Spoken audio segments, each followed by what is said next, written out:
Nagtanong po ako nito, nung nakaraang pa rin, hindi na naulit. Ngayon yung naulit, na-hospital pa ako. Kailan siya nang ulit? Ito po yung June na ulit. Itong June lang. Opo. Dati na kayo may vertigo. Opo. Ngayon, nakatakas kayo. Tapos itong June lang, sumumpong na naman ulit. Opo. Na-hospital kayo. Ano nangyari sa hospital? Anong ginawa? May pinainom sa akin. Wala po. Ito na naman, naulit. Kung nawala na pala, dapat itinuloy nyo na yung ano nyo. Yung binigay ko nga po sa akong gamot eh. Tapos, okay naman. Ano? Isang po trigeminal neuralgia. Ang trigeminal neuralgia, iba ang kaso nun. Hindi yan sa vertigo. Ang trigeminal neuralgia, yung kirot na unbearable. Yun nga, oo. Oo, yun. Parang may gusto kayong tirisin sa loob. Yun ang trigeminal. Ngayon, magra-radiate ngayon yun sa halos buong kalahati ng mukha mo. Pero more on dito yun. Dito. Dito or dyan. Yan ang trigeminal neuralgia. Pag yan sumumpong, yun na. Unbearable. Kumbaga, parang gusto mong tirisin yung mukha mo. Pero yung vertigo, na sinasabi nyo, ikwento nyo sa akin Sige, ano yung nararamdaman nyo? Ano po dito, may dito, maingay. Para maintindihan ka. Sige. Maingay po dito. Maingay, tapos ano pa? Ngayon, nasusuka ako. Tapos, nahihilo. yan, vertigo yan. Okay. Kailangan lang naman, syempre, baka iba kasi yung baka iba kasi yung nararamdaman nyo sa yung para ba kayong nalulula. Pagka, di ba humiga kayo? Na-out of balance. Oo, yun. Parang nalulula kayo, na-out balance. Yan, vertigo yan. Klaro na. Tapos, separate na. Hindi na uulit. Sisipain ko lang yan, tanggal na yan. Hindi na inuulit. Usog ka rito. Hindi na inuulit, pero isa lang ang condition ko. Pag nagpapatreat kayo ng vertigo, kahit severe kayo, dali nyo sa akin, babaklasin ko yan. Isa lang naman ang condition ko dyan. Saka po, namamanhid, pag namanhid yan, etong mga ugat ko niya, nagkaganit. Sige. Pagkaginin niya. Yung yan, mami, blood circulation yan. Blood circulation problem. Pag namamanid-manid. Pero minsan nakaka-recover din. Opo, nawawala. Ang gagawin nyo, ulitin ko Ito, pagka Sige. Uyat ako, ang sakit po nandito ko ngayon. Para ba yung malabo siguro mata ko. Kasi hindi po ako nakakatulog baka part lang po na na-stress yung yung mata nyo kasi hindi nga kayo matulog. Siyempre, na-stress na yun dito. Kaya yung parte ng Yan. Sige, tama lang. Ikwento nyo lang yung mga part na masumasakit sa inyo para maano natin. Saka hindi ko po, pag gumagayan ako, turo rin ng doktora. Lumalagotok.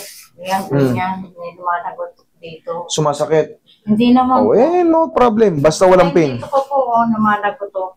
Yun. Masakit? Hindi naman no problem. Hawakan nyo yung tuhod ko. Hawakan yung tuhod ko. Thank you, Lord. Ano? Wala po. Ayan, Hindi ba yung tunog? Ito ganun Mami, basta walang pain. Normal lang yan. Kahit, di ba, lakas ng tumunog. Ayun po. Wala namang pain. Wala po. Wala yun. No problem yun. Pero kung, Masakit. Ayun. sakit, namilay ako. Hindi po pwede. Kailangan, tumutunog siya pero wala lang. Lumalagitik. Opo. Bali wala yan, basta walang pain. Pero pagka May pain. lumalagitik siya, tapos Sakit. nangangalay kumikirot yan, mali yan. Pero pag yun nga, wala yan, no worries. Pero yung vertigo nyo, yan, meron talagang worries yan. Kahit hindi tumunog yan, hilo-hilo kayo dyan. Yan ang palalayasin ko yan. Palalayasin ko yan. Balik Lagi ko pinanood. Palalayasin ko yung vertigo na yan. Pero, ituloy ko lang, pag nagpa-treatment kayo ng vertigo, isa lang ang kondisyon yan. Bawasan nyo yung pagpupuyat. Hanggat maaari, bumawi kayo sa tulog. Okay? Kung makakatulog kayo ng tanghali, power nap, okay yun. Para makabawi yung mga pinuyat nyo before. Okay? Relax lang. Yun, ayun, Wait lang. Ayun. Tutunog talaga yan. pinatutunog talaga natin yan. Kasama yan sa treatment ng vertigo. Okay. Relax lang. Ako na master. Nagkaroon ako ng herniated disc. Herniated. Okay, pumutok. Yan ang ibig sabihin nun. Pumutok Kaya yun. 20 years ago pa. Ngayon parang bumabalik. O, di, Ano pa-x-ray ako? hindi. Hindi naman kita sa x-ray ang herniated disc.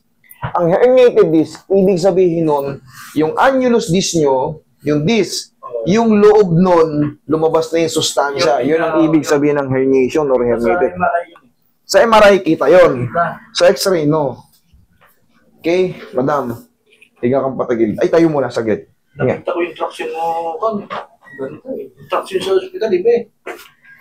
Magkaiba, kasi nga, i-grip kayo rito sa ano eh, sa makina. Tapos, unti-unti. Pero kontrolado naman nila yun. Dito, manual. Wala kayong opera? Wala po. Okay, relax lang ha. Oh, ang dami. Kaya tunog. Higang patagilid. Dahan-dahan lang. 71. Oh, sige. Higang patagilid. Opo. Hindi ako pa-x-ray master na. Hindi na. Papa-x-ray. Hindi naman kita. Pa-schedule lang ako. Hmm. Ano yung bone setting? Ito, the same lang din to. Bone setting. Pero syempre, ang dami nagbo-bone setting. Relax lang. Sobrang dami nagbo-bone setting. Mga ano lang, kailangan. Hindi naman sa nag-ano. Syempre, katawan nyo yan eh. Kailangan, pupunta kayo sa mga bone setting, yung alam yung kalidad. Yung marunong talaga. Kahit hindi sa akin. Maraming marunong, pero syempre, may namatay na dun eh. Reviewin nyo lang na maayos kasi hindi na may balik yan. May stress na kayo pag nasira. Pag na-double damage, mas maganda, reviewin nyo. Reviewin nyo yung pupuntahan nyo. Okay? Dapat. Mas may knowledge, mas safe kayo. Para hindi bira ng bira. May napanood ko kay master na video doon. Natawa ko ng tawa eh. Hmm.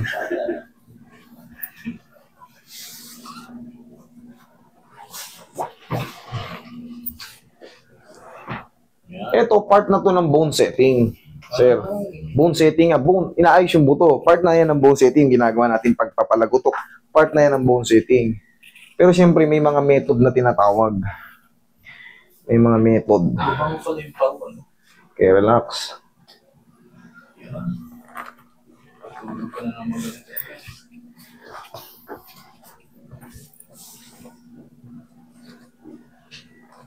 Paano nyo nalaman may trigeminal siya? Relax lang. Inimalay siya. Walang makita yung kasi nag-trigger yan sa pustiso niya. Laging buwan eh, namamagayin nila natin. Diyan ka lang, mami, ha? Trigeminal neuralgia. Pero hindi biro yung ano na yun, ha? Hindi biro. Una. Hindi naman siya pwedeng buwanan eh. Panoorin niyo yung ano nun, pero kailangan tihaya. Pero tinanggal nyo na yung postiso na wala yung trigeminal. Hindi trigeminal yan. Baka nasa lubsob lang siya sa yung pagkakaano. Sige. Tihaya kayo, mami. Tihaya. Yan ang maganda traction. Ito ang traction namin dito. Manual. Pero safe to kasi kahit papaano talagang inaral natin to. Sa hospital, hindi ko sabihin. Hindi ko sabihin. Baba niya ito. Pero safe din naman yun. Ang problema kasi hindi nating kumbaga, nilalabanan natin kasi computer nga, makina eh. Hinahatak tayo, tapos may nakaipit sa balakang natin. Dito, ayan, sasakyan ka ni Roy na parang bupalo. Okay, relax lang. Inhale. Exhale. Mabilis lang. Diyan lang. Ang traction sa ospital, nakahiga. Diyan ka lang, mami. Huwag na tayo. Unti-unti. Oo, yun sa akin. Ayan, yun. Nakahiga kayo. Unti-unti. Pero huwag yung labanan para Kaya hindi gumagana yung traction sa ospital kasi nilalabanan nyo kasi iniisip nyo baka mahugot yung ulo ko ah. Dito, mabilisan. 1, inhale, exhale. Tapos kagad. Kung nakakain kayo ng hindi maganda. Pero yung part po yun. Part po ng vertigo yung pagsusuka. Kasi hindi nyo na hindi nyo na kaya yung hilo nyo eh. Magsusuka ka talaga. Pagka konting kilos mo, parang kang ngayon naman, ang diskarte naman natin dyan, yung may mga vertigo, higa. Isang posisyon lang. Wala nang galawan. Ganyan na lang. Pag tumihaya ka naman, wiwu yan. Tapos, siyempre, pag hindi mo na kaya, Pero hindi naman po ako nasusuka ng mabas. Parang lang ako talaga natutuwa. kasi nga, bitin pa yung ano eh. Pwede naman yun. Siyempre, bitin pa yung ano mo eh. Yung, kasi inaagapan mong hindi mahilo eh. Nabibitin. Kaya, para kang nadudual. Pero combination nga rin yan, mami. Pag nawala na yung hilo mo, wala na rin yung Pero gano'n. ito itong ganito matatanggal. Mamasasin ko ngayon. Okay? Opo. Yung dito sa kilay nyo, hindi part to ng ano, hindi part to ng ano, malamang sa stress, yung baga, yung sa hindi pagtulog yan. Oo nga po. Hindi part ng ano yan. Katulad kanina, Mm. pagising ko dahil naihi ako, hindi na ako nakatulog. Dahil lang sa kulang sa tulog yun. Ito kasi, hindi to part ng vertigo. Pakiramdam ng vertigo, hindi masakit basta-basta. Hindi yung parang may namamanid-manid dito, hindi part ng vertigo. Pero i-relax natin. Mamassage natin para guminhawa yung sa mata nyo. Dito rin masakit kay mami, paikot ng paganyan. Ayan nga po dyan. Baka nga nai-stress lang dahil nga nakukulangan kayo sa tulog. Gusto nyong matulog. Dilat na dilat naman kayo. Ayaw. Kasi may nararamdaman kayong kakaiba.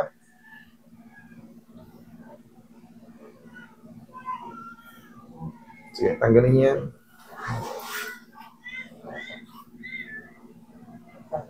Ang sarap. Diyan lang kayo. Sinasambungutan ko lang muna kayo ng konti. Dalawang sambungot. Ilan na yung masa ng balik niya? Wala nang balikan to. One shot, delete tong vertigo na to. Hindi naman severe si mami. Ang sobrang severe kasi na na-encounter ko, konting ganyan lang, oh. Umaano na agad. Yun ang pinakamatindi ko na-encounter. Pero, mapapanood nyo yan dyan. Kinarati ko, tanggal. Bigyan nyo lang ako pag sobrang severe, bigyan nyo lang ako 3 session. Pag sobrang severe. 3 session, yung sobra sa 3 session, free. Promise. Mga vertigo, kayang-kaya natin yan. Kailangan nyo lang ng tiwala. Kaya natin yan. Malaki na ako sa tiwala. Ay, palagi ko pinanonood niya. Hindi kayo mapapahamak dito. Ang vertigo na yan. Sinisipa ko lang yan. Ang galing.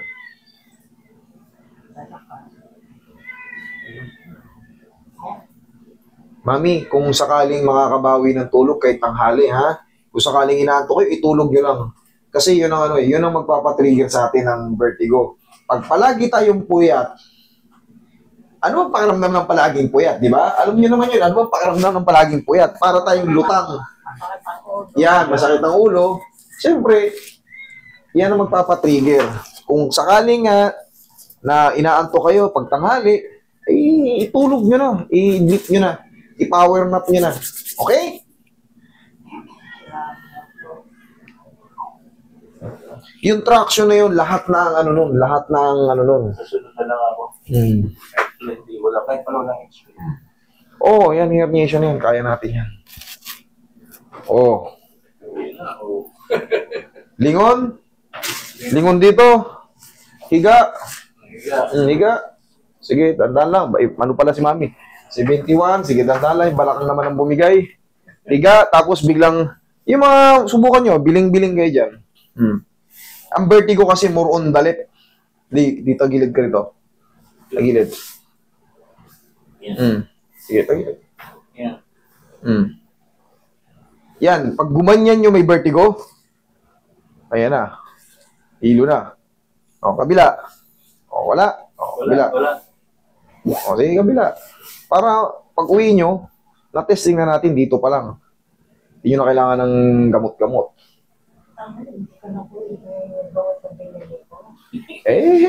Pag wala nang nararamdaman, di wag na. Okay? Opo. Kung wala na, di wala na. Ganun lang yun. Si Master. Kilala nyo pa ako? Kilala nyo sila? Parang lingon nyo, parang nakalimutan. Sino? Nasaan ako? Nasaan ako? Namukha ko si Roy kanina eh. Okay na. Sige, thank you so much. Pagaling kayo ng gusto.